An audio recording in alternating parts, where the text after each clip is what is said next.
Swayam Prabha. Digital India. Educated India.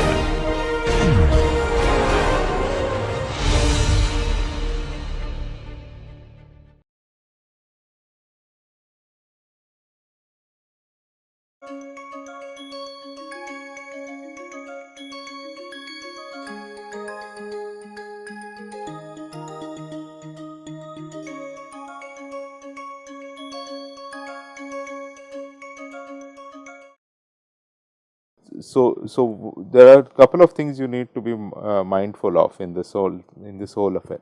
The first is, you don't want to make you don't want your decrease to be too little, because say for example, if your decrease is too little, say let me give you an example like this. So suppose I draw a function like this. Suppose here is your function and here is your iterate.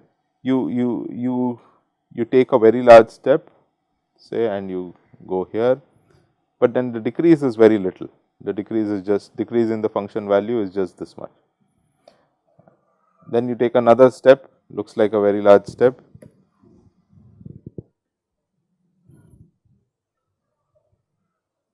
Again, the decrease is not much. The decrease is just this.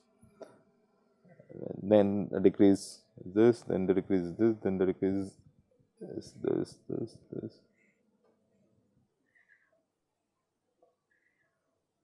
What's happening here? What's happening here is that although you are decreasing your function value at each step, your decrease is becoming progressively lesser. And now it depends on the kind of iterate that you have designed. It could very well happen that your decrease, by doing this, you in fact your decrease becomes so insignificant that you end up sort of stagnating at this sort of level without actually reaching to the minimum here. So the first thing one looks for when you want to choose the right sort of alpha in a line search. By the way, this is called line search because what we are doing is a unidimensional search along the line or along the direction pk. Okay, yeah. So the first thing one looks for when one does a line search is what is called sufficient.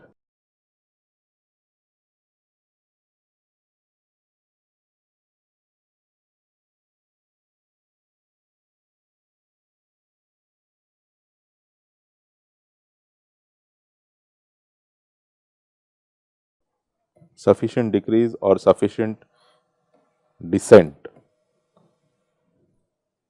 So that means that when we are doing line search, the function must, every step should actually give us a sufficient amount of descent. Now, how much is sufficient? So is 10 to the minus 2 sufficient? Is 10 to the minus 3 sufficient? Is 10 sufficient? Is 1 sufficient? So there is no we cannot put a number on what is sufficient, what is sufficient descent. So what we can do is we can try to define sufficient descent in terms of the function, in terms of properties of the function itself. Okay. So there is an entire set of there is a way of defining what amounts to sufficient descent, which I will tell you now, which basically tells you what sort of alpha ranges are good for you in terms of the properties of the function itself. Okay. So this leads us to what conditions that are called Wolf conditions. So these are not the only known conditions, but these are very popular. So hence I'm mentioning them. So suppose once again let me draw a function like that. So this what I'll plot now is just phi. Okay, and here's my alpha. Okay. So suppose we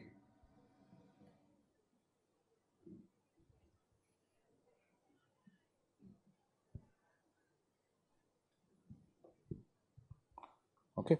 So this is suppose my let me make this a little smoother at this point.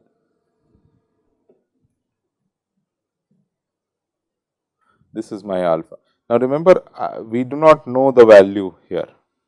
Okay, we do not have a picture of this kind of a function here. What what we can try to do is as I said, feel our way through. Okay, so let me also make this a little. So, one popular condition which are called Wolf condition, they impose the following. So, you look for an alpha. So, you look for the condition basically says look for alpha equal to alpha k,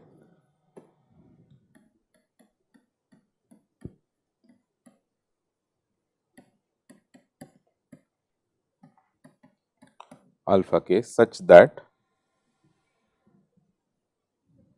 or rather look for alpha such that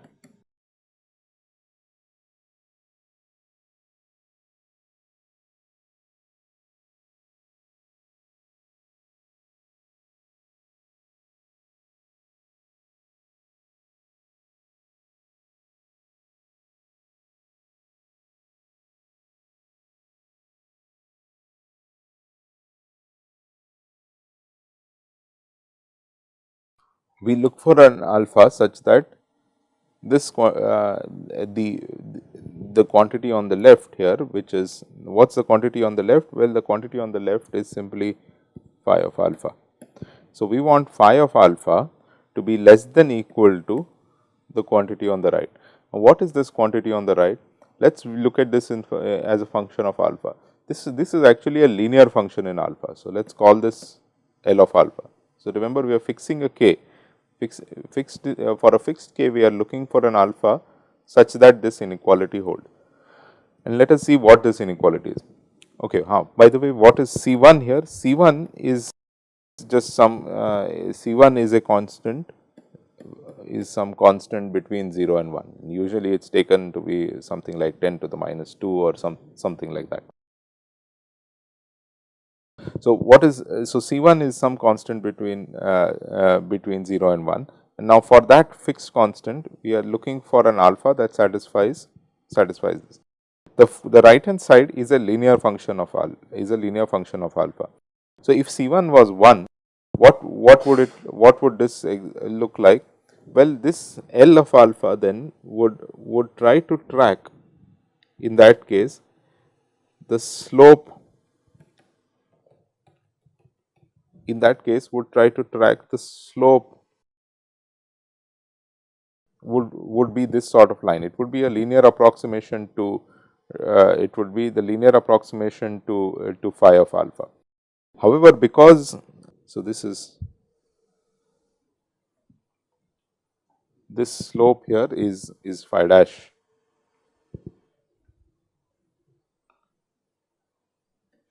The slope here is phi dash alpha. However, because C is between 0 and 1, what this does is it actually flattens the slope. It tends to make it a little more horizontal. So, L of alpha actually looks more like this.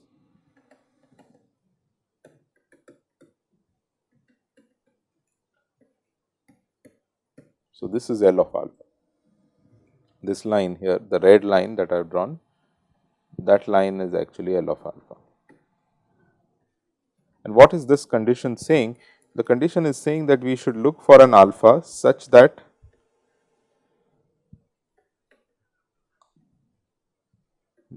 the function phi lies below L of alpha.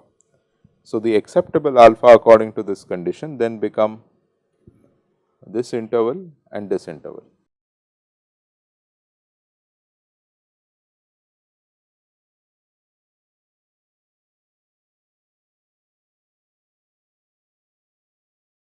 These become the acceptable values of alpha.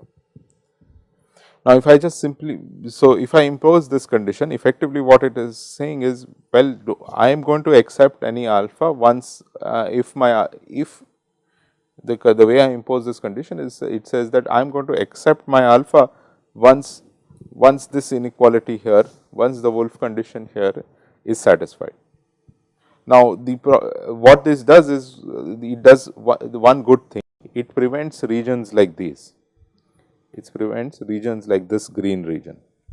If you look at this green region, what's happened here is that in this green region, what's happened is that the function has you have come to the point where the function is now is certainly increasing, and it makes no sense to pick that large an alpha. Right. So, in other words, if the so what it does is it at least makes sure that you are not you aren't taking too large an alpha. You aren't taking too large a step, so that you such a large step that your function then starts going into an increasing regime. So, in that sense, this is actually useful, that it prevents this green region. However, it does not also still does not guarantee that you will be taking you will not be taking very small steps. Like, for instance, if you look here, this these little steps that are close to alpha equal to 0, these are also still acceptable values of alpha. So, if it could well be that these your algorithm will come back to you with if based on the way you are actually searching for alpha, it may well be that it will come back to you with an alpha that is too small, say some alpha here, this green point that I am pointing, right. So, to prevent that, to make sure your alpha is not too large, but at the same time not too small, you need another condition. So, another condition which is imposed in this sort of way. So, this condition says f of x k plus alpha p k transpose p k is greater than equal to C 2 transpose f of x k transpose p k, where now C 2 is another constant that is between C 1 and 1, okay, and C 1 is the constant that we have used above. Now, what is the meaning of this? Why does this make sense? So, the left hand side, what is the left hand side here? So, this condition is effectively, let us try to first intuitively understand what this condition is doing. This condition is trying to prevent these this sort of extremely small steps. So, the way to prevent these extremely small steps is the way it is doing it is by saying, I would like my curvature to be sufficient. I want to get to a point where the curvature is sufficient. Okay. Now, how is this condition capturing curvature? Well, what it is doing is you look at what is the left hand side here. The left hand side is actually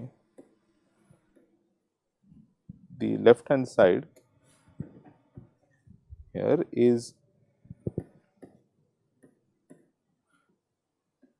the derivative of phi at alpha.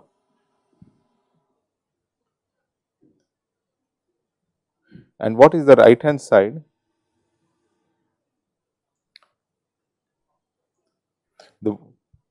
Anybody? Yeah. So, what is the right hand side? Well, the right hand side is the derivative of phi at 0.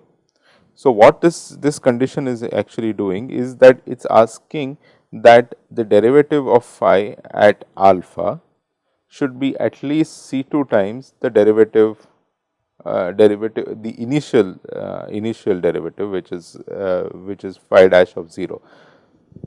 So, alpha equal to 0 is this point. So, what it is basically saying is that the curvature that you get for the acceptable alpha should be such where the curvature is at least C 2 times the initial curvature, or the or the slope should be at least C 2 times the initial slope. Now, why does this make sense? Well, so suppose if phi dash alpha was suppose phi dash alpha was negative. Okay. Now, if phi dash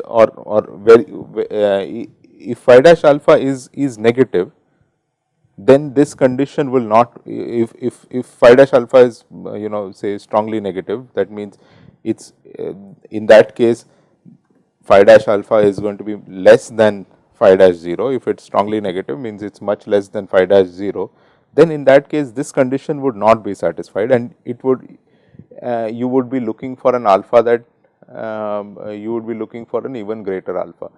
So, when phi dash alpha is strongly negative, it effectively is alluding to the fact that you could decrease the function even further, because your phi dash alpha is negative. If the function can be decreased even further, then it makes no sense for you to settle for the alpha that you have already.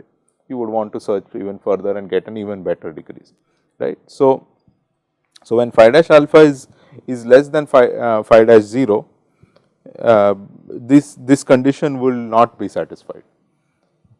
So it would ask you to increase, it would ask you to search further to get an even better alpha, because there is scope for an even better alpha, right. So on the other hand, if phi dash alpha is positive, one usually has that phi dash alpha is phi dash of 0, that means this initial one, this one is usually negative, right, because you are getting to you are choosing a direction in which your function decreases. So this quantity is usually negative, and so if phi dash alpha itself is positive, then this condition is satisfied, and or even if mildly negative, this condition would be satisfied, because it is pointing to the case where you cannot decrease your function any further, and you have potentially reached your sort of the amount of decrease you could get in this direction, the optimal amount of decrease you could get in this direction, and hence it's now this time to stop searching and freeze the alpha, right. So geometrically, what's happening here is that well, so let's say this here was phi dash at 0. If that's your phi dash at 0, then what we are doing is, again, you are multiplying this by C2. So that will flatten the slope a little bit further. So you are looking for a slope that is a little flatter than that, say a slope like this. And so the desired slope looks a little bit like this. Maybe I should use a different color here. So this is what the desired slope looks like.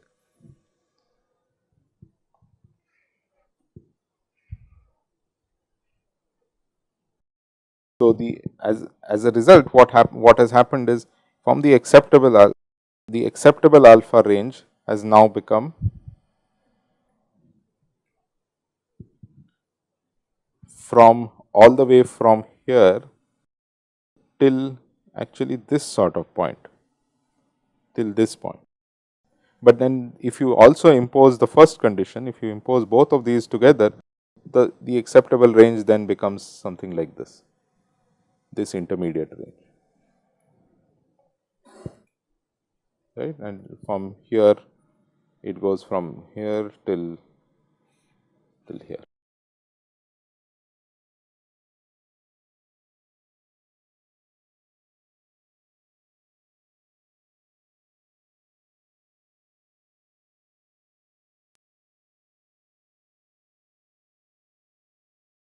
Yeah. So the green range that I have drawn here, that becomes then the acceptable range of alpha. So as you can see, why this is the reason all this is complicated is because we have to sort of feel our way through and choose the right alpha based on some sort of educated estimates or educated guesses about how the function is going to behave in the as we change the alpha, right. So to summarize, we have these are the Wolf conditions. So,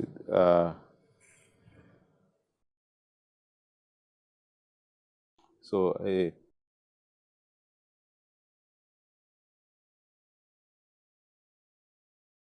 sufficient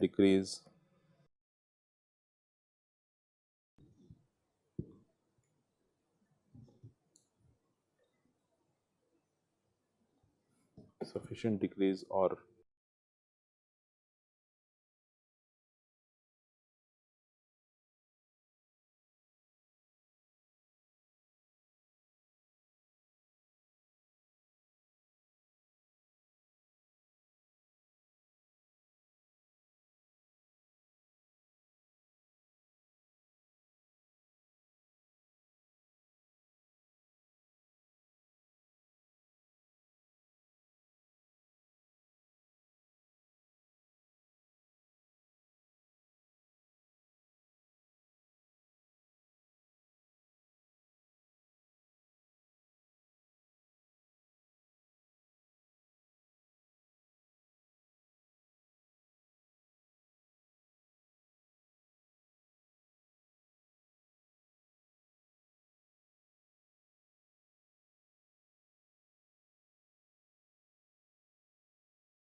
right. So, a sufficient decrease or Wolf condition is said to hold uh, uh, if alpha satisfies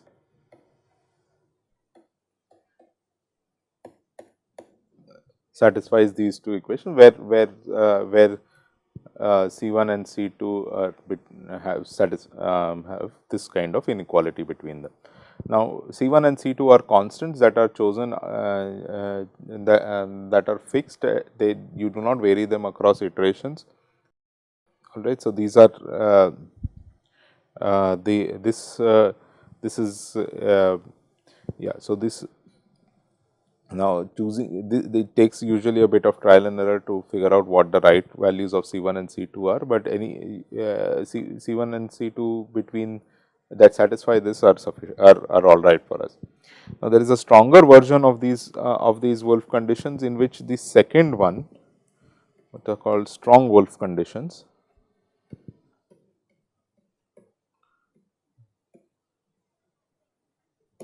The stronger Wolf the strong Wolf in the strong Wolf conditions, you change this here is replaced by, so let us call these equations W1 and W2. W1 holds and W2 replaced by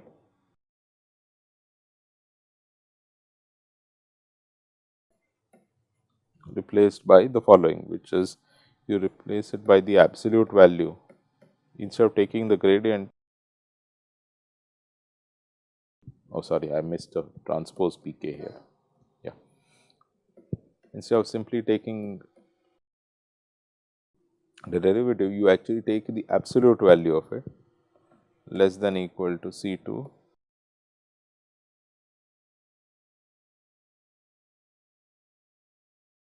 Alright. So, now in this case what happens is under the strong Wolf conditions, effect the strong Wolf conditions will are stronger in the sense that you are not we are all we aren't the difference is that we no longer allow the derivative to be too positive, right. So, we do not want so the derivative of this the derivative at alpha of phi at alpha k should not be too positive. So, we do not allow for instance slopes where the yeah. So, say for example,